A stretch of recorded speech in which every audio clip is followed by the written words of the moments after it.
Hi மக்களே, எல்லாரும் எப்படி இருக்கீங்க? இன்னைக்கு நான் உங்களுக்காக 2026ல இப்போ புதுசா ரிலீஸ் ஆன பரதநாட்டியம் 2 மோகினியாட்டம் அப்படின்னு சொல்லிட்டு ஒரு தாறுமாறான மலையாள படம் பார்த்தேன். இந்த படத்தை ஒன் வேர்ட்ல சொல்லணும் அப்படின்னா நம்ம திருஷ்யம் படத்தை அப்படியே கொஞ்சம் காமெடி கலந்து பார்த்தா எப்படி இருக்குமோ அந்த மாதிரி இருந்துச்சு. படத்துடைய ஒன்லைன் கூட தேவையே இல்லை. படம் ஆரம்பிக்கும் போது லைட்டா ஸ்லோவா இருக்கும். ஒரு 10 நிமிஷம், படத்துல 10 நிமிஷம் அப்படின்னா நம்ம கிட்ட ஒரு 4-5 நிமிஷம் மட்டும் வெயிட் பண்ணி பார்த்தீங்க அப்படின்னா அதுக்கப்புறம் படத்துடைய போக்கே மாறும். படத்துடைய கிளைமேக்ஸ் படம் முடியும் போதெல்லாம் கொக்கா மக்கா என்ன படண்டா சாமி அப்படின்னு சொல்லிட்டு அப்படியே நம்மள மெர்சலாக்கி விட்டுருவாங்க. அப்படி ஒரு கதை. சரி வாங்க இந்த படத்தை டீடைலா பார்க்கலாம். அதுக்கு முன்னாடி மறக்காம நம்ம சேனலை சப்ஸ்கிரைப் பண்ணிக்கோங்க, பக்கத்துல வர பெல்லையும் கிளிக் பண்ணிக்கோங்க. ஒரு வழியா நம்ம தளபதி சிஎம் ஆயிட்டாரு. இதை செலிப்ரேட் பண்ற விதமா நான் என்னுடைய சந்தோஷத்தை உங்க கூட ஷேர் பண்ணிக்கணும் அப்படின்ற விதமா நீங்க நம்ம மிஸ்டர் விக்னேஷ் வாலெட்ல என்ன ப்ராடக்ட் வாங்கினாலும் கூட சேர்ந்து ஏதாவது ஒரு ப்ராடக்ட் உங்களுக்கு கிஃப்டா கிடைக்கும். அந்த சந்தோஷத்தை நான் கூட ஷேர் பண்ணிக்கிறேன். ஒரு சின்ன வாலெட் வாங்குறதுல இருந்து பெரிய பேக் வாங்குற வரைக்கும் எந்த ப்ராடக்ட் வாங்கினாலுமே கூட உங்களுக்கு கண்டிப்பா ஏதாவது ஒரு ப்ராடக்ட் கிஃப்டா கிடைக்க போகுது. இந்த ஆஃபர் ஒரு 3 நாளைக்கு மட்டும்தான். ஸ்டாக் காலி ஆகிறதுக்கு முன்னாடி வாங்கிக்கோங்க. லிங்க் ஃபர்ஸ்ட் கமெண்ட்ல இல்ல வாட்ஸ்அப் நம்பரும் கொடுத்துருக்கேன், அதுலயும் ஆர்டர் பண்ணிக்கலாம். இப்போ கதைக்குள்ள போயிடலாம். ஆக்சுவலா இந்த படம் வந்துட்டு செகண்ட் பார்ட். ஃபர்ஸ்ட் பார்ட்ல என்ன விஷயம் ஆச்சு அப்படின்னு சொல்லிட்டு ஸ்டார்டிங்ல நமக்கு காமிப்பாங்க. அதை நான் உங்களுக்கு ஷார்ட்டா சொல்லிட்டு செகண்ட் பார்ட்டுக்குள்ள போறேன். அப்ப இன்னும் கொஞ்சம் உங்களுக்கு நல்லா புரியும். பார்க்கல அப்படின்னாலும் புரியும். இருந்தாலும் சொல்றேன் பாருங்க. நம்ம ஹீரோ வந்துட்டு ஒரு கோவில்ல ஒர்க் பண்ணிட்டு இருக்காரு. கோவில்ல அப்படின்னா ஏதோ பூஜை பண்ற வேலை பார்த்துட்டு இருக்காரு. அந்த பூஜையே ஒரு ஃப்ராடுத்தனமான பூஜை தான். அந்த மாதிரி பண்ணி ஊர் மக்கள்லாம் ஏமாத்தி நம்ம ஹீரோ ஆட்டையை போட்டு சம்பாரிச்சுக்கிட்டு இருக்காரு. ஹீரோக்கு ஒரு ஃப்ரெண்ட் இருக்காரு. அந்த ஃப்ரெண்டு ஹீரோ என்ன ஃப்ராடுத்தனம் பண்ணாலும் ஈஸியா கண்டுபிடிச்சிருவாரு. நம்ம ஹீரோக்கு ஒரு அப்பா இருக்காரு. அந்த அப்பா வெளியூர்ல கோவில்ல ஏதோ மெம்பரா இருக்காரு. கோவில்லாம் கட்டி கோவில்லாம் நடத்திக்கிட்டு இருக்காரு. ஒரு டீமா சேர்ந்து பண்ணிட்டு இருக்காரு. இந்த டைம்ல திடீர்னு அப்பாக்கு உடம்புக்கு முடியாம போகுது. அவரை வந்துட்டு ஹாஸ்பிட்டல்ல வச்சு பார்த்துக்கிட்டு இருக்கும் போது நான் குடும்பத்தை பார்க்கணும் அப்படின்னு சொல்ல நம்ம ஹீரோ குடும்பத்தை எல்லாரையும் கூட்டின்னு வராரு. இவங்க மட்டும் இல்லாம எனக்கு இன்னொரு ஃபேமிலியும் இருக்காங்க, இந்த மாதிரி கோவில பாத்துக்கிறாரு, கோவில மெம்பரா இருக்காரு அப்படின்னு சொல்றாரு. பாத்தீங்களா, அதே ஊர்ல ஒரு பொண்ணை வந்துட்டு கல்யாணம் பண்ணி அவருக்கு ஒரு குழந்தை இருக்கான். குழந்தை அப்படின்னா அந்த பையனுக்கு ஒரு 18-20 வயசு இருக்கும் போல, அந்த அளவுக்கு வளர்ந்துருக்கான். உன்னுடைய சித்தி குடும்பத்தையும் பார்க்க ஆசைப்படுறேன், கடைசியா பார்க்க ஆசைப்படுறேன், அவங்களுக்கும் சொல்லி கூட்டிட்டு வா அப்படின்னு அப்பங்காரனா போயிட்டானே அப்படின்னு சொல்லிட்டு வேற வழி இல்லாம நம்ம ஹீரோ போயிட்டு சித்தியோடைய ஃபேமிலியும் கூட்டிட்டு வர நம்ம ஹீரோவுடைய தம்பியும் அந்த சித்திக்கு ஒரு பையன் இருக்கான் இல்லையா, அந்த பையனும் பார்க்க கிட்டத்தட்ட ஒரே மாதிரி இருக்காங்க. இப்போ ஊருக்கு வராங்க, லைட்டா பிரச்சனை வருது, எல்லாமே சால்வ் பண்றாரு நம்ம ஹீரோ. இதே டைம்ல அப்பா கொஞ்சம் கொஞ்சமா குணமாகறாரு. படுத்த படுக்கையானவர் கொஞ்சம் கொஞ்சமா குணமாகறாரு. சரி கொஞ்சம் கொஞ்சமா குணமாகறாரு, வீட்டுக்கு கூட்டு போலாம் அப்படின்னு சொல்லிட்டு வீல் சேர்ல உட்கார வச்சு வீட்டுக்கு கூட்டு போயிட்டு இதே டைம்ல சித்தியோடைய ஃபேமிலியும் முதல் மனைவியோடைய ஃபேமிலியும் ஒன்னாவே இருக்காங்க. அப்பா தான் குணமாகறாரு, பிரிஞ்சு போனா இங்க உடம்பு சரியில்லாம போயிட போகுது அப்படின்னு சொல்லிட்டு ஒன்னாவே இருக்காங்க. இந்த டைம்ல தான் இவர வீல் சேர்ல உட்கார வச்சு வெளியே தள்ளிட்டு போயிட்டு அங்க தென்னை மரம் இருக்கும், அங்க உட்கார வச்சுட்டு அந்த வீல் சேரையும் லாக் பண்ணிட்டு எல்லாரும் கிளம்பி போயிடுறாங்க. ஏதோ வேலையா போறாங்க. அந்த டைம்ல செமையா காத்தடிக்க ஒரு தென்னங்கொலை அப்படியே மொத்தமா அறுத்துக்கிட்டு அப்பாவுக்கு மேல விழுந்து அப்பாவுடைய கதையே முடிஞ்சு போச்சு. அப்பா இறந்து போயிட்டாரா. இதே டைம்ல ஊர் மக்கள் எல்லாம் பாக்குறாங்க, என்ன இந்த பையன் அந்த இறந்து போனருடைய பையன் மாதிரியே இருக்கான், இவருக்கு 2வது வீடு இருக்கா அப்படின்ற மாதிரிலாம் டவுட் பட்டு பார்க்க ஆரம்பிக்கும் போது இதுக்கப்புறமும் இந்த ஊர்ல இருந்தா மான மரியாதை எல்லாமே போயிடும், நம்ம கிளம்பி சித்தியுடைய ஊருக்கே போயிடலாம் அப்படின்னு சொல்லிட்டு நம்ம ஹீரோ மொத்த குடும்பத்தையும் கூப்பிட்டு சித்தியுடைய ஊருக்கே வராரு. அதாவது அப்பா கோவில்ல வேலை பார்த்தாரு இல்லையா, அந்த ஊருக்கு. இதுக்கப்புறம் தான் 2வது பார்ட்டி ஆரம்பிக்குது மக்களே. நம்ம ஹீரோவுடைய அவருடைய ஃபேமிலி, சித்தி ஃபேமிலி அப்படின்னு சொல்லிட்டு எல்லாருமே சேர்ந்துட்டு இறந்து போன அப்பாவுக்கு திதி கொடுக்குறாங்க. அந்த டைம்ல நம்ம ஹீரோ இது வரைக்கும் என்ன விஷயம் ஆச்சோ அதை அப்படியே யோசிச்சு பாக்குறாரு. இதுக்கப்புறமும் அந்த பழைய ஊர்ல இருக்க வேணாம் அப்படின்னு சொல்லிட்டு கிளம்பி புது ஊருக்கு, சித்தியோடைய ஊருக்கு வந்து செட்டில் ஆயிருப்பாங்க. அப்பா சாவறதுக்கு முன்னாடியே பிராமிஸ் வாங்கிட்டு இறந்து போயிருப்பாரு. நான் இறந்து போயிட்டேன் அப்படின்னா கூட நீ சித்தியுடைய ஃபேமிலியை அம்போன்னு விட்டக்கூடாது, அவங்களுக்கு நம்மளை தாண்டி வேற யாருமே கிடையாது, நல்லா பாத்துக்கணும் அப்படின்னு சொல்லியிருப்பாரு. அதனாலே என்ன பண்றாரு அப்படின்னா இப்ப இந்த சித்தியுடைய ஊருக்கு வந்து அங்க இருக்கிற ஒரு வீட்டை வாங்கி அந்த வீட்டுடைய மேல் போர்ஷனை வாடகைக்கு விட்டு கீழ் போர்ஷன்ல இவங்க எல்லாருமே சேர்ந்து ஸ்டே பண்றாங்க, ஒன்னா இருக்காங்க. சண்டை சச்சரவு எதுவுமே இல்லாம சந்தோஷமா வாழ ஆரம்பிக்கிறாங்க. இதை பார்த்து ஹீரோக்குமே ரொம்ப சந்தோஷமா இருக்கு. அப்பாவுடைய போட்டோவை பார்த்து உங்களுக்கு கொடுத்த நான் வாக்க காப்பாத்திட்டேன்ப்பா, எல்லாருமே சந்தோஷமா இருக்காங்க அப்படின்னு சொல்றாரு. இப்ப அப்படியே எங்க சீனை கட் பண்ணி கோவிந்தன் அப்படின்னு சொல்லிட்டு ஒரு ஆளை காமிக்கிறாங்க. இவர் பரபரப்பா கிளம்பி ஹாஸ்பிட்டலுக்கு வந்து தன்னுடைய ஃப்ரெண்ட்ஸ் எல்லாம் மீட் பண்றாரு. அங்க ஒரு 4 பேர் இருக்காங்க. மொத்தமா எல்லாரையும் மீட் பண்ணி எல்லாமே போச்சு, எல்லாமே நாசமா போச்சு, நம்ம ஃப்ராடுத்தனம் எல்லாம் பண்ணி அந்த கோவிலை கட்டி அந்த கோவில் மூலமா நிறைய அடிச்சுக்கிட்டு இருக்கோம் இல்லையா, இதையெல்லாம் கண்டுபிடிக்க ஒரு அதிகாரி வரப்போறாரு. என்னையே காசு கேட்டு மிரட்டிக்கிட்டு இருக்கான், நீங்க மாட்டக்கூடாது அப்படின்னா காசு கொடுங்க, அதுவும் 1.5 கோடி கொடுங்க அப்படின்னு சொல்லிட்டு கேட்டுக்கிட்டு இருக்கான். அப்படின்னு சொல்ல 1.5 கோடியான்னு எல்லாரும் ஷாக் ஆகுறாங்க. இது மட்டும் இல்லாம நம்ம கேங்க சேர்ந்த வரதன் வேற இறந்து போயிட்டான். வரதன் யாரு அப்படின்னா நம்ம ஹீரோவுடைய அப்பா. அவர் வேற இறந்து போயிட்டாரு. அவருடைய பங்கையும் நம்ம தான் சேர்த்து போடணும். ஆளுக்கு 38 லட்சம் போட்டோம் அப்படின்னா மொத்தமா கொடுத்து செட்டில் பண்ணிடலாம், இல்லனா மொத்தமா அடிக்க வேண்டியதா போயிடும், மொத்தமா இழந்துருவோம், நம்மளும் மாட்டிப்போம் அப்படின்னு சொல்ல இங்க ஒருத்தர் ஹாஸ்பிட்டல்ல முடியாம படுத்துக்கிட்டு இருக்காரு. ஏற்கனவே எனக்கே ரொம்ப உடம்புக்கு முடியாம இது வரைக்கும் 65 லட்சம் செலவு பண்ணிருக்கேன். இப்ப எங்கேயா திடீர்னு என்னால 38 லட்சம் காசு கொடுக்க முடியும் அப்படின்னு அட்லீஸ்ட் ஆளுக்கு ஒரு 25 லட்சமாச்சு கொடுங்க, நான் மிச்சத்தை போட்டு கட்ட ட்ரை தான் பண்ணுவேன், முதல்ல காசு ரெடி பண்ணுங்க, இல்லனா அவ்வளவுதான், நம்ம கதி எல்லாமே அதோ கதியா போயிடும் அப்படின்னு சொல்லிட்டு அங்க இருந்து கிளம்புறாரு. அடுத்து நம்ம ஹீரோடைய தங்கச்சி புருஷனை காமிக்கிறாங்க. தங்கச்சி புருஷன் டீச்சரா இருக்காரு. அங்க சரியான வருமானமே இல்ல, காசே பத்த மாட்டேங்குது அப்படின்னு சொல்லிட்டு வேற ஒரு கவர்மெண்ட் ஸ்கூல்ல சேர போறாரு. கவர்மெண்ட் ஸ்கூல்ல சேர்ந்தா காசும் நிறையவே கிடைக்கும், சம்பளமும் நிறையவே கிடைக்கும். ஆனா அந்த கவர்மெண்ட் ஸ்கூல்ல சேரணும் அப்படின்னா அதுக்கு லஞ்சம் கேக்குறாங்க. லஞ்சம் கொடுக்கணும் அப்படின்னா நம்ம கிட்ட காசு கிடையாது. உன்னுடைய அண்ணனுக்கு நம்மளா கண்ணுக்கு தெரியவே மாட்டோமா, சித்தியோடைய குடும்பத்துக்கு ஏதேதோ பண்ணி ஹெல்ப் பண்றாரு, கூட பிறந்த தங்கச்சி உனக்கு ஹெல்ப் பண்ண மாட்டாரு, என்னமோ போன்னு புலம்பிட்டு இருக்கும் போது நீங்க கவலையே படாதீங்க, அண்ணன் கிட்ட நான் பேசுறேன், அண்ணன் கண்டிப்பா நமக்கு ஹெல்ப் பண்ணுவாரு அப்படின்னு சொல்லிட்டு தங்கச்சி சொல்றாங்க. இப்போ அடுத்த நாள் தங்கச்சி புருஷனுக்கு வேலை கிடைக்கணும் அப்படின்னு சொல்லிட்டு அங்க பிரதேசம்லாம் பண்ணி மண்டையில தேங்காய்லாம் உடைச்சி ஏதோ பரிகாரம்லாம் பண்ணிக்கிட்டு இருக்காங்க. இது எந்த கோவில் அப்படின்னா நம்ம ஹீரோடைய அப்பாவும் கோவிந்து மற்ற எல்லாருமே சேர்ந்துட்டு ஏதோ பிரார்த்தனம் பண்றேன் அப்படின்னு சொல்றாங்க பாத்தீங்களா, அதே கோவில்ல தான் வந்துட்டு எல்லாரும் சாமி கும்பிட்டுக்கிட்டு இருக்காங்க, அங்க பிரதர்ஷனம் பண்ணிட்டு இருக்காங்க, ஏதோ சில பரிகார பூஜை எல்லாம் பண்ணிட்டு இருக்காங்க. அங்க நம்ம ஹீரோ வந்துட்டு சாமி கும்பிட்டு போகும்போது சித்தி வந்து பேச ஆரம்பிக்கிறாங்க. உன்னுடைய அப்பா என்ன கல்யாணம் பண்ணதுக்கு அப்புறமா ஒழுங்காவே பாத்துக்க மாட்டாரு, காசுலாம் கொடுப்பாரு, ஆனா என்கிட்ட வந்துட்டு ஸ்டே பண்ணவே மாட்டாரு, எப்பயாச்சும் வீட்டுக்கு வந்தாதான் உண்டு, என்ன ஒழுங்காவே பாத்துக்கவே இல்லை, ஆனா இப்ப எனக்கு ஒரு நல்ல குடும்பத்தை கொடுத்துட்டு இறந்து போயிருக்காரு, உன்னை நினைக்கும் போது ரொம்ப ரொம்ப பெருமையா இருக்கு, சந்தோஷமா இருக்கு அப்படின்னு சொல்லிட்டு இருக்காங்க. அடுத்து கோவிந்தனை காமிக்கிறாங்க. இவரை பாக்கிறதுக்காக ஒரு கறிவெட்டவர் வந்திருக்காரு. இந்த மாதிரி இவருடைய பொண்ணை வெளிநாட்டுக்கு வேலைக்கு அனுப்பிச்சு விடணும் அப்படின்னு சொல்லிட்டு எக்கச்சக்கமா இருந்த எல்லா காசு சொத்து சுகம் எல்லாத்தையுமே வித்து கோவிந்த் கிட்ட கொடுத்து கோவிந்த் மூலியமா தான் வெளிநாட்டுக்கு அனுப்பிச்சு விட்டுருக்காரு. வெளிநாடு போன பொண்ணு ஒரு வாரம் ஆச்சு, இது வரைக்கும் போனும் கிடையாது, எதுவுமே கிடையாது, எங்க போனா என்ன ஆனா அப்படின்னு சொல்லிட்டு எந்த ஒரு தகவலுமே கிடையாது. என் பொண்ணுக்கு என்ன விஷயம் ஆச்சுன்னு பாருங்க அப்படின்னும் போது என்ன விஷயம் ஆச்சு அப்படின்லாம் பார்க்க முடியாது, நான் இங்க புரோக்கரா இருந்து உங்க பொண்ணை அமுச்சு விட்டதோட என் வேலைலாம் முடிஞ்சு போச்சு, அங்க அந்த பொண்ணு போயிட்டு என்ன பண்றா அப்படின்லாம் கண்காணிக்க முடியாது, உன் பொண்ணு வயசு பொண்ணு இங்க லவ் பண்ணி செட்டில் ஆக முடியல அப்படின்னு சொல்லிட்டு வேற ஏதாவது பையனை கூப்பிட்டு வெளியூருக்கு வெளிநாட்டுக்கு தப்பிச்சு ஓடி போயிருக்க வாய்ப்பு இருக்கு, போனது போச்சுன்னு விட்டு போயா அப்படின்ற மாதிரி ஒரு எகத்தாளமா பேசும்போது இந்த கறிவெற்றவருக்கு செமையா கடுப்பாகுது, சண்டை போடுறாரு. உன்னை விடவே மாட்டேன், போலீஸ் ஸ்டேஷன் போறேன், அங்க போறேன், இங்க போறேன் அப்படின்னு, நீ எங்க வேணா போ, ஆனா உன்னால என்னுடைய ஒரு முடிய கூட புடுங்க முடியாது, நீ பாத்துக்கோ அப்படின்னும் போது இவரு செம்ம கடுப்பா அங்க இருந்து கிளம்புறாரு. இப்ப கோவிந்த் கூடவே ஒரு சொந்தக்கார பையன் சுத்திக்கிட்டு இருக்கான். அந்த பையன் இவர மாமா அப்படின்னு தான் கூப்பிடுறான். மாமா நான் நிறைய காசு கொடுத்துருக்கேன், ஏதாவது ஒரு பிசினஸ் ஆரம்பிக்கணும் அப்படின்னு சொல்லிட்டு பார்த்தா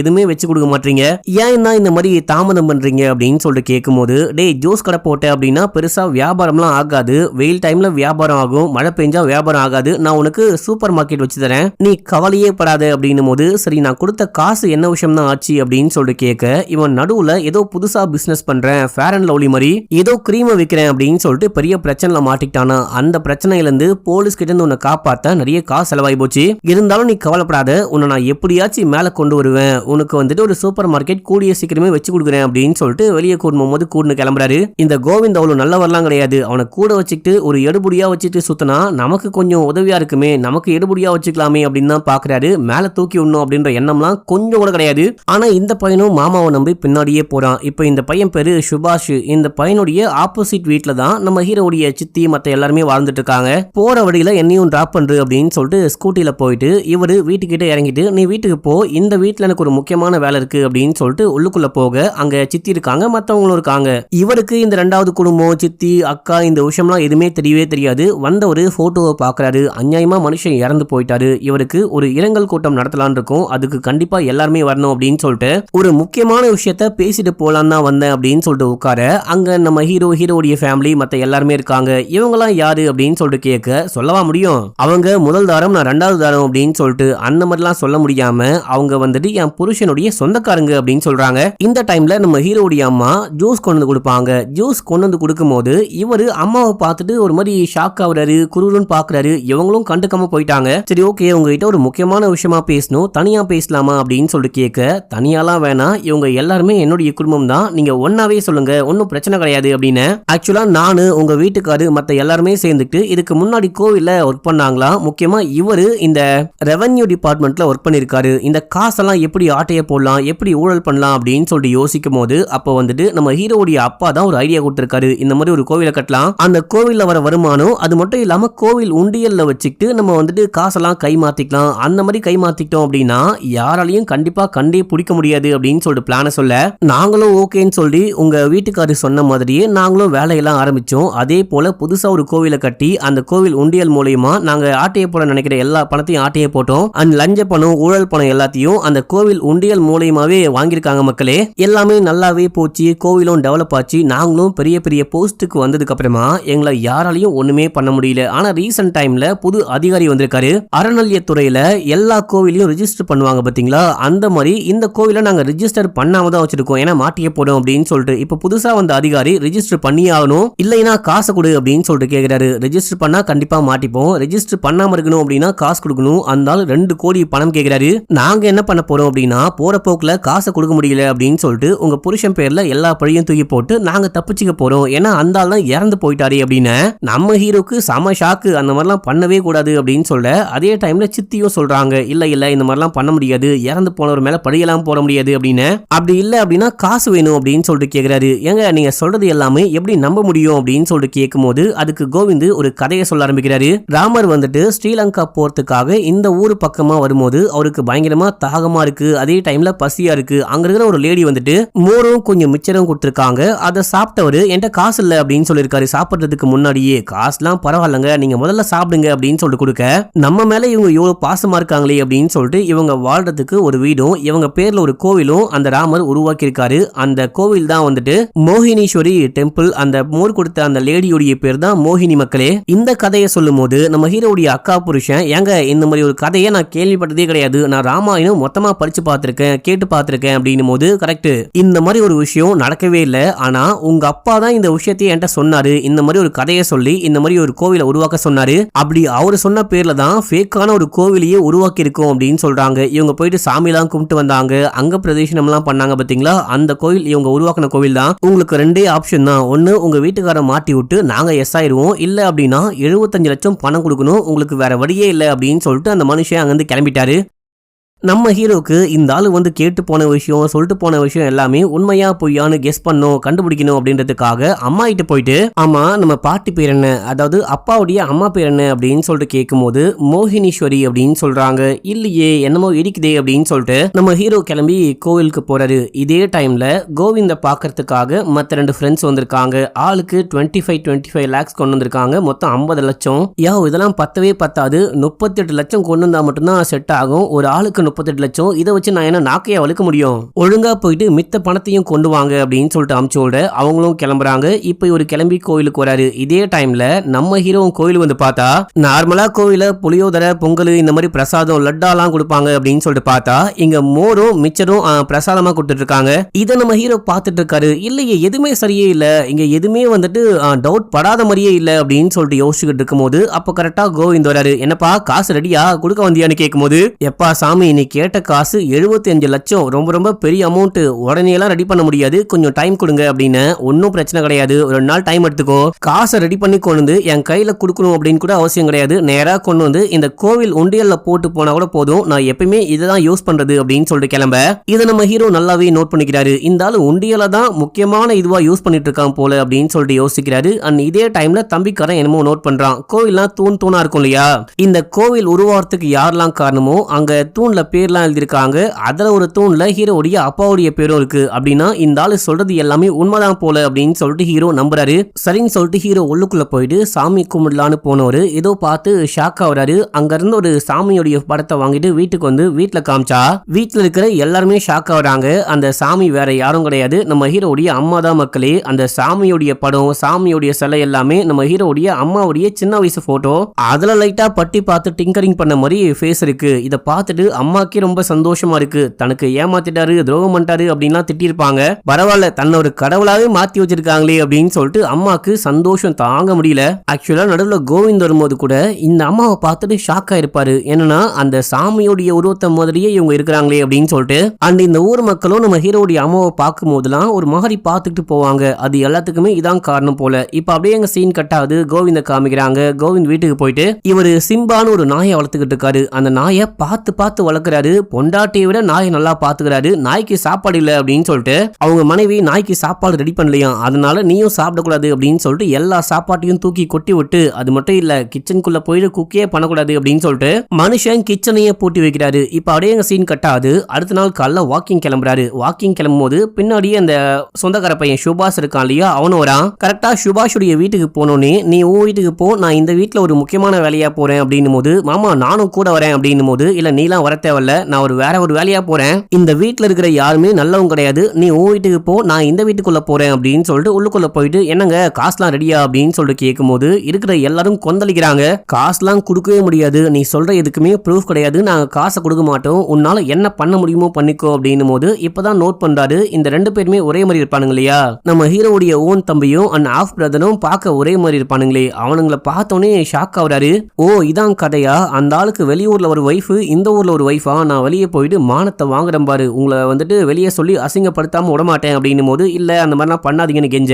அப்படின்னா காசை கொடுங்கன்னு கேட்கிறாரு. இந்த டைம்ல ஏதோ ஒரு பொண்ணு துணி தைக்கலான்னு வந்திருக்கா. சித்தி இருக்காங்க பாத்தீங்களா, இவங்க வீட்லயே துணிலாம் தச்சு கொடுப்பாங்க போல. அதுக்கு வந்து கேட்கும் போது, இல்ல இப்போ டைம் இல்ல கிளம்பு அப்படின்னா, இல்ல ஆண்டி நாளைக்கு இந்த ட்ரெஸ் தான் போட்டுட்டு போகணும், உங்களால தைக்க முடியலன்னா பரவாயில்ல நானே தச்சுக்கிறேன் அப்படின்னு சொல்லிட்டு உள்ளுக்குள்ள வர ட்ரை பண்ணும்போது, இல்லம்மா நான் தச்சு கொடுக்குறேன் அப்படின்னு சொல்லிட்டு வாங்கிட்டு போறாங்க. அப்ப இவர் இங்க மிரட்டிக்கிட்டு இருக்காரு. ஒழுங்கா காசை கொடுங்க, இல்லனா போயிட்டு சொல்லிடுவேன், உங்க எல்லாரையும் பத்தி வெளியே சொல்லிடுவேன் அப்படின்னு சொல்லிட்டு போக ட்ரை பண்ணும்போது, அப்ப நம்ம ஹீரோடைய அம்மா ஓடி வந்து வாயை பொத்துறாங்க. இவர் குளிருது அப்படின்னு சொல்லிட்டு அந்த குரங்குக்குள்ளாலாம் போட்டு வந்திருப்பாரு. அதை மாட்டி விட்டு வாயை பொத்தி எல்லாருமா சேர்ந்து உள்ளுக்குள்ள தூக்கிட்டு போக, இங்க வெஜிடபிள்லாம் இருக்கும், அதுல ஒரு தக்காளியை தூக்கி வாய்க்குள்ள போட்டு மனுஷன் கத்துவாரு. அதனால வாய்க்குள்ள போட்டு வாயை அமுக்கி அப்படியே தலையெல்லாம் பிடிச்சி திருப்ப ட்ரை பண்றாங்க. ஏன்னா இவர் ஓட ட்ரை பண்றாரு. குடும்பமா சேர்ந்து அமைதிப்படுத்தலாம் அப்படின்னு சொல்லி ட்ரை பண்ண, அப்போ நம்ம ஹீரோடைய அம்மா சும்மா இருக்காம லைட்டா தலையை திருப்புவாங்க. அவ்வளவுதான், மனுஷன் ஸ்பாட் அவுட், இறந்தே போயிட்டாரு. இந்த டைம்ல நம்ம ஹீரோ வெளியே குளிக்க போயிருப்பாரு. அது ஒரு டுபாக்கூர் கோயில் இல்லையா, அதனால வேற ஒரு கோயிலுக்கு போயிட்டு அங்கிருந்து குளத்திலேயே குளிச்சுட்டு வீட்டுக்கு வந்தா எல்லாரும் அமைதியா உட்கார்ந்துகிட்டு இருக்காங்க. நம்ம எப்படியாச்சும் பணத்தை ரெடி பண்ண ட்ரை பண்ணலாம் அப்படின்னு சொல்லிட்டு அம்மா கிட்ட சொல்லும் போது, இல்லப்பா பாம்பு செத்து போச்சு அப்படின்னு சொல்றாங்க. பாம்பு செத்து போச்சான்னு உள்ளுக்குள்ள போயிட்டு பார்த்தா அங்க கோவிந்த் இறந்து போயிருக்காரு. கிட்ட போயிட்டு ஒருவேளை நடிக்கிறாரோ அப்படின்னு சொல்லிட்டு காலையெல்லாம் சுரண்டி கிச்சு கிச்செல்லாம் மூட்டி பார்த்தா மனுஷன் எஞ்சிக்கவே மாட்டாரு. உண்மையிலேயே இறந்து போயிட்டாரு. பார்த்துட்டு ஷாக் ஆகுறாரு. இதே டைம்ல சுபாஷ காமிக்கிறாங்க. இவன் வீட்டுக்கு வந்திருக்கான். வீட்டுக்கு வந்தா, நீ அந்த ஆள் கூட சேர்ந்து சுத்தாத, இது உனக்கு நல்லதே கிடையாது, நான் சொன்னா கேளு அப்படின்னு சொல்லிட்டு அத்தை சொல்லும் போது, இல்ல மாமா எனக்கு நல்லது மட்டும்தான் பண்ணுவாரு, அதையும் தாண்டி என்னை ஏமாத்த ட்ரை பண்ணாரு அப்படின்னா அவர் என்ன ஃப்ராட் வேலையெல்லாம் பாக்குறாரு அப்படின்னு சொல்லிட்டு எனக்கு நல்லாவே தெரியும், அதை வச்சு அந்த பிளாக்மெயில் பண்ணுவேன் அப்படின்னு சொல்லும் போது, ஏதோ பண்ணி தொலை, ஆனா அந்த ஆள் கூட சுத்தாம இருக்கிறது தான் உனக்கு நல்லது அப்படின்னு சொல்லிட்டு வான் பண்ணி அனுப்பிச்சு விடுறாங்க. இப்போ நம்ம ஹீரோ என்ன பண்றாரு அப்படின்னா, ஹீரோக்கு ஒரு லாயர் ஃப்ரெண்ட் இருக்காரு. அவருக்கு கால் பண்ணி, என் தம்பி இருக்கான் இல்லையா, அவன் திருஷ்யமுடைய டைரக்டர் கிட்ட அசிஸ்டண்டா சேர போறானா. திருஷ்யம் டைரக்டர் வந்துட்டு இன்னொரு படம் திருஷ்யம் மாதிரி எடுக்க போறாரு, அதுக்கு ஒரு கான்செப்ட் தெரியணும், அதான் உனக்கு கால் பண்ண அப்படின்னு சொல்லிட்டு. இப்போ மோகன்லால் இல்லாத சமயத்துல மீனா மட்டும் வீட்டுல இருக்கும் போது யாரோ ஒருத்தன் வீட்டுக்குள்ள போந்து, இந்த மாதிரி உன் பொண்ணை பத்தின எல்லா ரகசியத்தையும் வெளியே சொல்லிடுவேன், அதுக்கு காசு கொடு அப்படின்னு சொல்லிட்டு கேட்கும் போது, தெரியாம குடும்பத்தை சேர்ந்தவங்க சேர்ந்துட்டு கொலை பண்ணிட்டாங்க அப்படின்னா அது கொலையாகுமா இல்லனா தற்காப்புக்காக கொலை பண்ண மாதிரி ஆகுமா அப்படின்னு சொல்லிட்டு கேட்கும்போது, ஆக்சுவலா கொலை எப்படி நடக்க போகுது அப்படின்னு சொல்லிட்டு கேட்கும்போது, நடக்கல, நடந்து முடிஞ்சு போச்சு அப்படின்னு சொல்லிட்டு எல்லாமே டீடைலா சொல்லும் போது, இதை பார்க்கும்போது கண்டிப்பா இது தற்காப்புக்காக கொலை பண்ண மாதிரியே தெரியல, பிளான் பண்ணி கொலை பண்ண மாதிரி தெரியுது, கண்டிப்பா குடும்பமே உள்ள போகணும் அப்படின்னும் போது எல்லாரும் ஷாக் ஆகுறாங்க. ஆமா, வாயை மூடினா குடும்பம் கொலையாகும் அப்படின்னு சொல்லிட்டு அங்க குடும்பத்தை சேர்ந்தவங்க கேட்கும் போது, வாயை மூடினாலும் கொலை தான், ஏன்னா அவரால் கத்த முடியல அப்படின்னு சொல்ல, காலை பிடிச்சாலும் கொலையானு கேட்கும் போது, காலை பிடிச்சதுனால அவரால் தப்பிக்க முடியாம இறந்து போயிட்டாரு, சோ அதுவும் கொலை தான் ஆகும். இந்த மாதிரி நம்ம ஹீரோடைய ஃபேமிலி யார் யாரு என்னென்ன பண்ணாங்களோ எல்லாருமே அந்த விஷயத்தான் சொல்லும் போது, இங்க ஆமா கொலை தான் அப்படின்னு சொல்லிட்டு இருக்காரு. சரிப்பா, படம் எடுத்து முடிக்கும் போது இன்கிரெடிட்ல என்னுடைய நேமையும் போட சொல்லு அப்படின்னு சொல்லிட்டு அவரு போனை கட் பண்ண, இவங்க தலையில கை வச்சுட்டு உட்காந்துட்டாங்க. இப்ப அப்படியே எங்க சீன் கட் ஆகுது. சுபாஷை காமிக்கிறாங்க. ஆமா மாமாவை ஆளியே காணுமே அப்படின்னு சொல்லிட்டு மாமாவுடைய ஃப்ரெண்ட்ஸ் மத்த இடம் அப்படின்னு சொல்லிட்டு எல்லா இடத்துலயும் போயிட்டு கேட்கும் போது மாமா வரல அப்படின்னு அப்பதான் இவனுக்கு ஞாபகம் வருது. காலையில மாமா இந்த வீட்டுக்குள்ள போனாரு, அதை மறந்தே போயிட்டுமே அப்படின்னு சொல்லிட்டு அந்த வீட்டுக்குள்ள போனா நம்ம ஹீரோ நிக்கிறாரு. மாமா வந்தாரா அப்படின்னு சொல்லிட்டு கேட்கும் போது இல்ல அப்படின்னு சொல்ல, இல்லையே காலையில வீட்டுக்குள்ள வந்தாரு நான் பார்த்தனே அப்படின்னும் போது, ஏம்பா இப்ப வரல, காலையில வந்தாரு, வந்த கையோட திரும்பி போயிட்டாரு அப்படின்னு சொல்லும் போது இவனுக்கு ஒரு மாதிரி டவுட்டா இருக்கு. ஆனா கண்டுக்காம அங்க கிளம்பிட்டான். இதே டைம்ல நம்ம ஹீரோ என்ன பண்றாரு அப்படின்னா, டெட் பாடியை ரொம்ப நேரத்துக்கு வீட்லயே வச்சிருக்க முடியாது அப்படின்னு சொல்லிட்டு இதை டிஸ்போஸ் பண்ண ஏற்பாடு பண்றாரு. இங்க பின்னாடி வாழைத்தோப்பு இருக்கும், அந்த வாழை கொலையெல்லாம் கொண்டு போற மாதிரி கொண்டு போயிட்டு எங்கேயாச்சும் போட்டு வந்துடலாமா அப்படின்னு சொல்லிட்டு போயிட்டு வண்டியை கூப்பிடுறாங்க. பிளான்லாம் போட்டு போயிட்டு வண்டியை கூப்பிட்டா வண்டி எல்லாமே இன்னைக்கு ஸ்ட்ரைக்கா, யாரோ ஒருத்தன் வாழைத்தண்டோ ஏதோ கொண்டு போறேன் அப்படின்னு சொல்லிட்டு போதைப் பொருள் மூட்டையெல்லாம் கடத்திட்டு போக போலீஸ் கைது பண்ணிட்டு இருக்காங்க. அதுக்கு நாங்க என்ன பண்ணுவோம் அப்படின்னு சொல்லிட்டு இந்த ஆட்டோக்காரங்க எல்லாருமே போராட்டம் பண்றாங்க. அதனால இன்னைக்கு வந்துட்டு எந்த ஆட்டோவும் ஓடாது, எந்த லோடு ஆட்டோ ஓடாது அப்படின்னும் போது, இல்ல கண்டிப்பா எங்களுக்கு வேணும்னு கேட்கும் போது அங்க இருக்கிற ஒரு அக்கா வந்துட்டு நான் கொண்டு வரேன், நான் உங்களுக்கு ஹெல்ப் பண்றேன் அப்படின்னு சொல்லிட்டு வராங்க. ஆனா செக் பண்ணிட்டு தான் ஏத்துவேன் அப்படின்றாங்க. சும்மா தான் சொல்றாங்க, வந்தா செக்லாம் பண்ண மாட்டாங்க அப்படின்னு சொல்லிட்டு பார்த்தா வந்த கையோட ஒரு மூட்டையும் பக்காவா செக் பண்ணி எடுக்கிறாங்க. இதை பார்த்தோன்னே நம்ம ஹீரோடைய ஃபேமிலி அந்த டெட் பாடியை மூட்டை கட்டி வச்சிருப்பாங்க. இந்த ஆளை உள்ளுக்குள்ள தூக்கிட்டு போயிடலாம் அப்படின்னு சொல்லிட்டு சைலண்டா தூக்கிட்டு போயிட்டாங்க. தங்கச்சி வீட்டுக்காரு அந்த வாழைக்கொலையை தூக்கிட்டு போறாரு, மார்க்கெட்ல சேல் பண்ணலாம் அப்படின்னு சொல்லிட்டு அவரும் கூடவே போறாரு. இப்ப என்ன பண்ணலாம்னு யோசிச்சவங்க, சரி ஓகே நம்ம ஸ்கூட்டிலேயே கொண்டு போயிட்டு தூக்கி போட்டு வந்துடலாம், ஆள் அறவுமே இல்லாத பகுதியில தூக்கி போட்டு வந்துடலாம் அப்படின்னு சொல்லிட்டு நம்ம ஹீரோவுடைய தம்பியும் சேர்ந்துட்டு ஸ்கூட்டில கிளம்புறாங்க. முன்னாடி அந்த மூட்டையை வச்சுக்கிட்டு போறாங்க. போயிட்டு ஒரு ஸ்பாட்ல தூக்கி போடலான்னு பார்த்தா இந்த சுபாஷ் பின்னாடியே ஃபாலோ பண்ணிட்டு வந்திருக்கான். இங்க என்ன போட போறீங்க அப்படின்னு சொல்லிட்டு கேட்கும் போது, இந்த மாதிரி வீடு மாத்திட்டு வந்தோம் இல்லையா, நிறைய குப்பை இருக்கு அதான் போட வந்தோம் அப்படின்னும் போது, எங்க அதெல்லாம் குப்பையில போடக்கூடாது, இந்த என்விரான்மெண்ட் பாதிக்கப்படும், நான் உங்களுக்கு கைலாங்கடை காமிக்கிறேன் அங்க போடுங்க அப்படின்னும் போது, அட யாரியா இவன் நம்மளையே ஃபாலோ பண்றானே அப்படின்னு சொல்லிட்டு அவனுக்கு பின்னாடி அவன் கூப்பிட்டவனே போக அவன் பார்க்காத நேரத்துல வண்டியை திருப்பிட்டு வீட்டுக்கு வந்துட்டாங்க. வீட்டுக்கு வந்தா எல்லாரும் கேக்குறாங்க, என்னப்பா டெட் பாடியை தூக்கி போடலையான்னு கேட்கும் போது, எங்க அந்த பயவுல தூக்கி போட விடுறான், பின்னாடியே ஃபாலோ பண்றான் அப்படின்னும் போது, அடுத்து வேற எங்கேயாச்சும் தூக்கி போடலாம், ஆத்துல தூக்கி போடலான்னு போக ஆத்துல குளிச்சுக்கிட்டு இருக்கான். அதாவது இவன் என்ன பண்றான் அப்படின்னா, இவங்க கிளம்புறாங்களான்னு பார்த்து ஒருவேளை இவங்க இந்த பக்கம் போறாங்கன்னா இங்க போக வாய்ப்பு இருக்குன்னு கெஸ் பண்ணி இவங்களுக்கு முன்னாடியே அந்த ஸ்பாட்ல போய் நிக்கிறான். வாழை கொலைகளாம் இருக்கும் பின்னாடி, அங்க தூக்கி போடலான்னு பார்த்தா அங்கேயும் இருக்கான். இந்த மாதிரி அன்னைக்கு நைட் வரைக்கும் ட்ரை பண்றாங்க, நைட் வரைக்கும் தூக்கியே போட முடியல. அது எல்லாத்துக்கும் இந்த சுபாஷ் மட்டும்தான் காரணம். நைட்டு செமையா மழை பெய்யுது, என்ன பண்ணலாம் இது பண்ணலாம்னு புலம்பிட்டு இருக்கும்போது யாரோ வந்து கதவு தட்டுறாங்க. யாருன்னு போயிட்டு பார்த்தா அதுவும் அந்த சுபாஷ் தான். நான் வந்துட்டு மாமாவுடைய போனை செக் பண்ணி பார்த்தேன், கடைசியா அவரு உங்களுக்கு தான் கால் பண்ணிருக்காரு, ஒழுங்கா உண்மையை சொல்லுங்க, மாமா வந்தாரா இல்லையா, உள்ளுக்குள்ள இருக்காரா அப்படின்னு சொல்லிட்டு கேட்கும் போது, ஏன்பா காலைல வந்தாரு கிளம்பி போயிட்டாரு அப்படின்னு சொல்றேன், அவரை உள்ளுக்குள்ள வச்சுக்கிட்டு நாங்க என்ன பண்ண போறோம், இப்ப நீ கிளம்பு அப்படின்னு சொல்லிட்டு அவனை போ சொல்லிட்டாங்க. இப்ப அப்படியே எங்க சீன் கட் ஆகுது. அடுத்த நாள் காலையில ஃபேமிலி மொத்தமும் சேர்ந்துட்டு என்ன பண்ணலாம்னு யோசிக்கும் போது நம்ம ஹீரோவுடைய அக்கா வீட்டுக்காருக்கு ஒரே பயமா இருக்கு. அவர் என்ன பண்றாரு அப்படின்னா, தூக்குள்ள தொங்க ட்ரை பண்றாரு. வீட்டுல இருக்கிற எல்லாரும் காப்பாத்துறாங்க,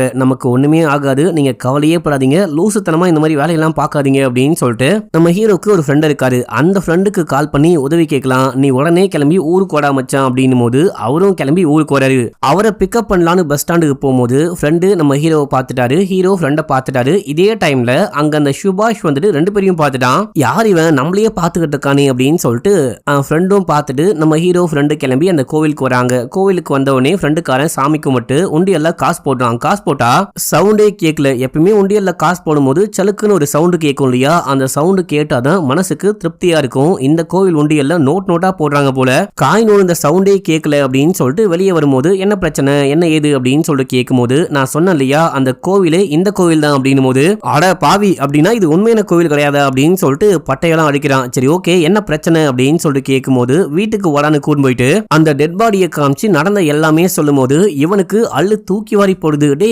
கொலைக்கெல்லாம் என்னால உடந்தையா இருக்க முடியாது, டெட் பாடியை மறைக்கலாம் சப்போர்ட் பண்ண முடியாது, நான் கிளம்புறேன் அப்படின்னா உன்னையும் போலீஸ்ல மாட்டி விடுவோம், நாங்க மாட்டணும் அப்படின்னா கண்டிப்பா மாட்டி விடுவோம் அப்படின்னும் போது, நான் என்னடா பண்ண அப்படின்னு, நீயும் கிளம்பி வீட்டுக்கு வந்த இல்லையா, நீயும் சேர்ந்து தான் பிளான் பண்ணி கொலை பண்ண அப்படின்னு இவனுக்கு இப்போ வேற வழியே கிடையாது. சரி ஓகே நான் ஹெல்ப் பண்றேன், உனக்கு இப்போ யாரால என்ன பிரச்சனை அப்படின்னு சொல்லிட்டு கேட்கும்போது, இந்த கோவிந்தோடைய சொந்தக்கார பையன் பேரு சுபாஷ் இந்த வீட்டுக்கு ஆப்போசிட்ல தான் இருக்கான், அவனால தான் பெரிய பிரச்சனை அப்படின்னும் போது இப்போ இந்த ஃப்ரெண்டு யோசிக்கிறாரு, பயங்கரமா யோசிக்கிறாரு. நீ பாரு இன்னும் 1 ஹவருக்குள்ள சுபாஷ் வந்துட்டு ஆட்களை கூப்பிட்டு நம்ம வீட்டுக்கு வருவான் அப்படின்னும் போது இங்க இருக்கிற யாருக்கும் ஒண்ணுமே புரியல. பார்த்தா உண்மையிலேயே கூட்டு வந்துட்டான். ஆக்சுவலா இவங்க எதுக்கு இங்க வந்திருக்காங்க அப்படின்னா, ஹீரோவுடைய அப்பாவுடைய அந்த இரங்கல் கூட்டம் நாளைக்கு நடக்குதான், நீங்க கண்டிப்பா வரணும் அப்படின்னு சொல்லிட்டு கூப்பிட, நாங்க இல்லாமையா கண்டிப்பா வருவோம் அப்படின்னு சொல்றாரு. அந்த கமிட்டி மெம்பர்ஸ் எல்லாம் என்ன சொல்றாங்க அப்படின்னா, சுபாஷ் வந்துட்டு அந்த வீட்டை காலி பண்ண போறானா, உங்க வீட்டுல வந்துட்டு வீடு காலியா இருக்குன்னு போர்டு பார்த்தேன், இவனுக்கு அந்த வீட்டை விட முடியுமான்னு கேட்க கண்டிப்பா அப்படின்னு சொல்றாங்க. நான் வீட்டை சுத்தி பார்க்கணும் அப்படின்னு சொல்லிட்டு மேல போயிட்டு நல்லா சுத்தி பார்க்கறான், கீழே வந்து நல்லா சுத்தி பார்க்கறான், எந்த ரூம் பாத்ரூம் கூட விடாம எல்லா ரூமையும் சுத்தி பார்க்க இந்த டைம்ல டெட் பாடியில இருந்து நாத்தம் வந்துகிட்டு இருக்கும். அந்த நாத்தத்தை யாருமே கண்டுபிடிச்சிடக்கூடாது அப்படின்னு சொல்லிட்டு நம்ம ஹீரோடைய அம்மா சாம்பிராணி புகையெல்லாம் போட்டுட்டு இருக்காங்க. இவன் சுத்தி முத்தி பார்க்கும்போது கிச்சனுக்கு பக்கமா ஒரு ரூம் இருக்கும். அந்த ரூம்ல ஒரு மூட்டை மாதிரி இருக்கு. ஒருவேளை இந்த மூட்டைக்குள்ளதான் டெட் பாடி இருக்கும் அப்படின்னு சொல்லிட்டு வந்து மூட்டையை திறந்து பார்த்தா அது வாழைக்குலை. டெட் பாடியவே காணுமேனு பின்னாடி பார்க்கும்போது பின்னாடி கிணறு இருக்கும். அந்த கிணத்துல நம்ம ஹீரோடைய தங்கச்சியும் தங்கச்சி புருஷனும் சேர்ந்துட்டு தண்ணி எடுத்துக்கிட்டு இருப்பாங்க. என்னங்க தண்ணி வராதா, நீங்க ஏன் தண்ணி எடுத்துட்டு இருக்கீங்க, அதுவும் கிணத்துல ஏன் எடுக்கிறீங்க அப்படின்னு சொல்லிட்டு கேட்கும்போது தண்ணிலாம் ஓரளவுக்கு வரும், சில நேரம் வராது, வராத டைம்ல நாங்க தான் தண்ணி சேர்ந்திப்போம், நீ வந்து எடுத்து கொடுக்குறியா, ஹெல்ப் பண்றியான்னு கேட்கும்போது உங்களுக்கு நான் ஏன் ஹெல்ப் பண்ணும் அப்படின்னு சொல்லிட்டு அவன் கிளம்பிட்டான். ஆக்சுவலா டெட் பாடியை ஒரு கயிறுல கட்டி உள்ளுக்குள்ள போட்டு தங்கச்சி புருஷன் புடிச்சுக்கிட்டு இருக்காரு, மாட்டிக்கூடாது அப்படின்னு சொல்லிட்டு. இப்ப அப்படியே எங்க சீன் கட்டாது. அடுத்த நாள் கிளம்பி அந்த இரங்கல் கூட்டத்துக்கு போனா போயிட்டு வரும்போது அந்த மெம்பர்ஸ்லாம் இருக்காங்க. அவங்க நம்ம ஹீரோ கிட்ட என்னப்பா சுபாஷுக்கு அந்த வீட்டை விடுறீங்களா, ஓகேவா, இன்னைக்கு குடி வர சொல்லவா அப்படின்னு சொல்லிட்டு கேட்கும்போது இல்லங்க வேற ஒருத்தவங்க குடி வந்துட்டாங்க, இப்ப யாருக்கும் அந்த வீடை உட முடியாது அப்படின்னு சொல்லிட்டு ஏதோ சொல்லி மழுப்பிட்டு போய் சொல்லிட்டு நம்ம ஹீரோ அங்க இருந்து கிளம்புறாரு. இப்ப அப்படியே எங்க சீன் கட்டாது. நம்ம ஹீரோ மத்தவங்க அண்ட் ஃப்ரெண்ட் எல்லாம் பேசிட்டு இருக்கும் போது ஃப்ரெண்டுக்காரன் இந்த சுபாஷ் எங்க போறான் எங்க வரான் அப்படின்னு சொல்லிட்டு ஃபாலோ பண்ணிருப்பாரு. ஃபாலோ பண்ணி அப்சர்வ் பண்ணதுல இதுக்கப்புறம் இந்த சுபாஷ் நம்ம கிட்ட வேற மாதிரி விளையாட போறான், பொதுமக்களுக்கு தெரியற மாதிரி இந்த மாதிரி மாமாவை காணும் அப்படின்னு சொல்லிட்டு போஸ்டர் விட்டு ஆரம்பிச்சிருப்பான். அது மட்டும் இல்லாம போலீஸ்ல கூட கம்ப்ளைண்ட் கொடுத்திருக்க வாய்ப்பு இருக்கு அப்படின்னும் போது இவர் சொன்ன மாதிரியே நைட்டோட நைட்டா இந்த போஸ்டர்லாம் அடிச்சு ஊர் முழுக்க ஓட்டுறான். போலீஸுக்குமே இந்த மாதிரி காணும்னு சொல்லிட்டு அனானிமஸா ஒரு லெட்டர் ஒன்று அனுப்பிச்சு விடுறா மக்களே. இப்போ நம்ம ஹீரோ ஃப்ரெண்டு கிட்ட கேட்கிறாரு, நீ கெஸ் பண்ணது எல்லாமே கரெக்டா நடக்குது, ஆனா நமக்கு கெஸ்ஸிங் முக்கியம் கிடையாது, இந்த பிரச்சனை இருந்து எப்படியாச்சும் தப்பிக்கணும், அதுக்கு வழி சொல்றா அப்படின்னா ஒரு நல்ல ஐடியா இருக்கு, கண்டிப்பா தப்பிக்க முடியும் அப்படின்னு சொல்லிட்டு ஏதோ சொல்றான். என்ன சொல்றான் அப்படின்லாம் காமிக்கல. இந்த டைம்ல இந்த பையன் போஸ்ட் அடிச்சு ஒட்ட போனான் பாத்தீங்களா, அந்த வேலையெல்லாம் முடிச்சுட்டு வீட்டுக்கு வந்து குளிக்கலான்னு பாத்ரூம்குள்ள வந்தா பாத்ரூம்குள்ள மாமா உட்காந்துக்கிட்டு இருக்காரு. மாமா மாமான்னு கூப்பிட்டு கிட்ட போனா அது டெட் பாடி. ஐயோ இறந்தே போயிட்டாரா, இந்த ஆளை கொலை பண்ணி யாரா கொண்டு டெட் பாடி எங்க போட்டு போனா அப்படின்னு சொல்லிட்டு பார்த்துட்டு ஷாக் ஆகுறான். அங்க ஓடுறான் இங்க ஓடி வரான், போலீஸ்க்கு கால் பண்ணலாம் அப்படின்னு சொல்லிட்டு பார்த்தா போலீஸ்க்கும் இவனுக்கும் ஏற்கனவே பஞ்சாயத்து. இல்லனா இதுக்கு முன்னாடியே அந்த மாமா சொன்னாரு பாத்தீங்களா, அதாவது இவன் ஃபேர் அண்ட் லவ்லி மாதிரி ஏதோ ஒரு கிரீமை தயாரிச்சு அங்க இங்கன்னு விக்கிறேன் அப்படின்னு சொல்லிட்டு போலீஸ்க்கே விற்க போலீஸ் முகத்துல போட்டு ஏதோ தழும்பு ஆயிட்டு இருக்கு. அதனால போலீஸ்க்கு இவன் மேல சரியான காண்டு. இவனை எங்க பார்த்தாலும் போலீஸ் பயங்கரமா புலந்துருவாங்க. இவன் போலீஸுக்கு பயந்துட்டே வாழ்ந்துகிட்டு இருக்கான். என்ன பண்ணலாம்னு யோசிச்சவன் ஏதாவது பண்ணிதானே ஆகணும் அப்படின்னு சொல்லிட்டு பிளான் போட ஆரம்பிக்கும் போது அப்ப அந்த கமிட்டியை சேர்ந்த ஒரு ஆள் வராரு. இந்த மாதிரி உன்னுடைய மாமா உண்மையிலேயே ஆளை காணும் போல, வந்தாரா இல்லையா, நான் கால் பண்ணி பார்த்தா எடுக்கவே மாட்டாரு, போனே வந்துட்டு இந்த மாதிரி கமிட்டி ரூம்ல இருக்கு, எங்க தாண்டா போனா அப்படின்னு சொல்லிட்டு கேட்டா தெரியல அப்படின்னு. சரி ஓகே பாத்துக்கலாம்னு கிளம்புறாரு. கிளம்புறதுக்கு முன்னாடி வீடு முழுக்க ஒரே நாத்தமா இருக்கு, எலி செத்து போயிருக்கான்னு பாரு அப்படின்னு சொல்லிட்டு அங்க இருந்து கிளம்புறாரு. இப்ப அப்படியே சீன் கட்டாது. அந்த கமிட்டி ரூம்ல காமிக்கிறாங்க, யாரோ நம்ம கோவிந்தோடைய போனுக்கு கால் பண்ணிட்டே இருக்காங்க.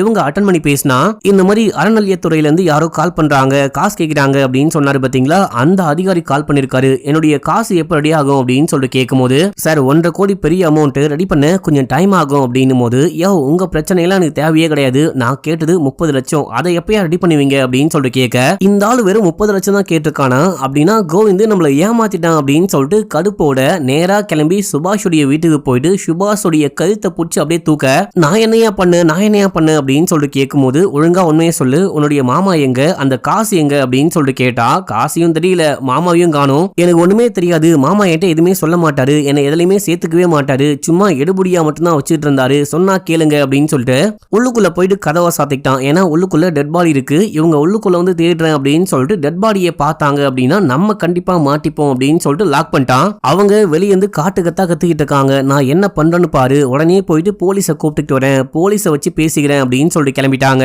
இப்ப அப்படியே நீ நைட்டு பயங்கரமா நாத்தம் அடிக்க ஆரம்பிக்குது. நாத்தத்தை எப்படியாச்சும் போக்கணும் அப்படின்னு சொல்லிட்டு சாம்பிராணியெல்லாம் கொளுத்தி விட அப்பதான் கெஸ் பண்றான். அன்னைக்கு இவன் நம்ம ஹீரோடைய வீட்டுக்கு வரும்போது நம்ம ஹீரோடைய அம்மா சாம்பிராணி எல்லாம் கொளுத்திருப்பாங்க. அது ஏன் கொளுத்துறாங்க அப்படின்னு சொல்லிட்டு அப்ப தெரியல, இவனுக்கு இப்பதான் புரியுது. அப்படின்னா டெட் பாடி அந்த வீட்டுக்குள்ள இருந்திருக்கு அப்படின்னு சொல்லிட்டு கெஸ் பண்றான். இவங்க தான் நம்மளையே மாட்டி விட்டுருக்காங்க அப்படின்னு சொல்லிட்டு நேரா கிளம்பி ஹீரோடைய வீட்டுக்கு போயிட்டு ஹீரோடைய வீட்டுல கதவை தட்ட எல்லாரும் வராங்க. என்னப்பா என்ன வேணும் அப்படின்னு சொல்லிட்டு கேட்க நான் என் தோல்வியை ஒத்துக்கிறேன், தயவு செஞ்சு எனக்கு ஹெல்ப் பண்ணுங்க அப்படின்னும் போது என்ன தோல்வி என்ன ஹெல்ப், நாங்க என்னப்பா பண்ணோம் அப்படின்னு சொல்லிட்டு கேட்கும் போது எனக்கு எல்லாமே தெரியும், தயவு செஞ்சு ஹெல்ப் பண்ணுங்க அப்படின்னு. ஆட நாங்க என்னையா எப்படியா ஹெல்ப் பண்ண முடியும் அப்படின்னு சொல்லிட்டு கேட்கும்போது வெளியே வாங்கன்னு கூட்டு போயிட்டு இந்த போஸ்டரை நான் தான் ஒட்டினேன் அப்படின்னு இது எங்களுக்கு நல்லாவே தெரியும் அப்படின்றாங்க. அது மட்டும் இல்லாம ஒரு போஸ்டரை நான் வந்துட்டு பேக் பண்ணி போலீஸ்க்கே அமுச்சு விட்டேன். கண்டிப்பா போலீஸ்ல இறங்கி விசாரிக்க ஆரம்பிப்பாங்க. அதுக்கு முன்னாடி எப்படியாச்சும் டெட் பாடியை டிஸ்போஸ் பண்ணும். அப்படி இல்லனா கண்டிப்பா நம்ம எல்லாருமே மாட்டிப்போம். வேற வழியே கிடையாது. நீங்க ஹெல்ப் பண்ணியே ஆகணும் அப்படின்னும் போது இவங்களும் ஓகேன்னு ஒத்துக்கிட்டாங்க. சரி டெட் பாடியை வேணா உங்க வீட்டுக்கு கொண்டு வந்துருவா. எனக்கு அந்த டெட் பாடியை பார்க்க பயமா இருக்கு அப்படின்னும் போது அதெல்லாம் தேவையே கிடையாது. அங்கேயே வச்சுக்கோ. அங்க இருந்தாதான் சேஃப் அப்படின்னு சொல்லிட்டு ஹீரோ சொல்றாரு. இதே டைம்ல நம்ம ஹீரோடைய தங்கச்சி புருஷன் இருக்காரு பாத்தீங்களா, இவருக்கு அந்த ஃப்ரெண்டு கால் பண்ணிட்டே இருக்காரு. இங்க பாருடா, ரொம்ப நாளைக்கு அந்த சீட்லாம் காலியா வச்சுக்க முடியாது. கண்டிப்பா வேற யாராவது காசு கொடுத்து வந்துருவாங்க. உன்னால எவ்வளவு சீக்கிரம் முடியுமோ அவ்வளவு சீக்கிரம் காசை ஏற்பாடு பண்ணு அப்படின்னு சொல்லிட்டு போனை கட் பண்ண தங்கச்சி ஹஸ்பண்டுக்கு என்ன பண்ணலாம்னு தோணிட்டு இருக்கு. இப்போ அடுத்த நாள் மறுபடியும் மீட் பண்ணி பேசுறாங்க. ரொம்ப நாளைக்குலாம் டெட் பாடியை வச்சிருக்கவே முடியாது. ஆல்ரெடி அழுகி போக ஆரம்பிச்சிருச்சு. ஏதாவது பண்ணும் அப்படின்னும் போது அப்போ சுபாஷே ஒரு ஐடியா சொல்றான். என் கூட வாங்க அப்படின்னு சொல்லிட்டு கறிக்கு போயிட்டு அந்த கறி வெட்டவர் இருக்காரு பாத்தீங்களா, ஸ்டார்டிங் சீன்ல காமிச்சாங்களே, அவர்கிட்ட ஒரு பெரிய கறியா வெட்டணும், எவ்வளவு ஆகும்னு கேட்கும் போது பெரிய கறி அப்படின்னா என்ன எரும மாடா, ஒரு 1500 ரூபாய் ஆகும் அப்படின்னும் போது நான் உங்களுக்கு 2500 ரூபாய் கொடுக்குறேன், உடனே கையோட வாங்க அப்படின்னு சொல்லிட்டு கூட்டிட்டு போயிட்டு டெட் பாடியை காமிக்க, அதாவது கோவிந்தோடி டெட் பாடியை காமிக்க பார்த்து ஷாக் ஆகுறாரு. டேய் கொலையே பண்ணிட்டீங்களா, நான் எப்படிடா வெட்டுவேன், என்னால முடியவே முடியாது அப்படின்னு சொல்லும் போது இங்க பாருங்க, நல்லா யோசிச்சு பாருங்க. உங்களுக்கு என்னுடைய மாமா எவ்வளவு தொல்லை கொடுத்திருக்காரு. உங்களுக்கு அவர் மேல கடுப்பே இல்லையா? நீங்க ஸ்டார்டிங்ல வெட்ட ஆரம்பிங்க. ஸ்டார்டிங்ல வெட்டும் போது பயமா இருக்கும், ஆனா போக போக கிக்கா இருக்கும் அப்படின்னு. இருந்தாலும் பயமா இருக்கு. நான் வெட்டிட்டு போலீஸ் கிட்ட மாட்டிக்கிட்டேன் அப்படின்னா என் மனைவி தனியா இருப்பாங்க அப்படின்னும் போது நீங்க ஏன் தனியா இருக்க போறீங்க, உங்களுக்கு தான் பொண்ணு இருக்காங்களே அப்படின்னும் போது அந்த பொண்ணை தான் வெளிநாட்டுக்கு அனுப்புறேன் அப்படின்னு சொல்லிட்டு எங்க போனாங்க அப்படின்னே தெரியல. உன்னுடைய மாமா தான் அமுச்சு விட்டாரு அப்படின்னும் போது பாருங்க, உங்க பொண்ணுக்கு என்ன ஆச்சுன்னு கூட தெரியல.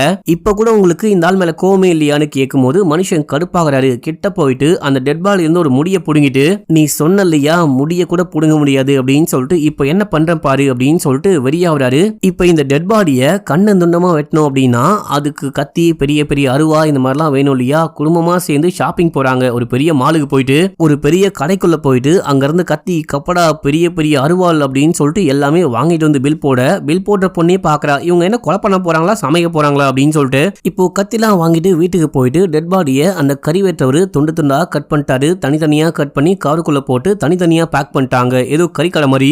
இந்த டைம்ல சுபாஷ் வந்துட்டு போலீஸ்க்கு அனானிமஸா ஒரு லெட்டர் போட்டு விட்டான் பாத்தீங்களா.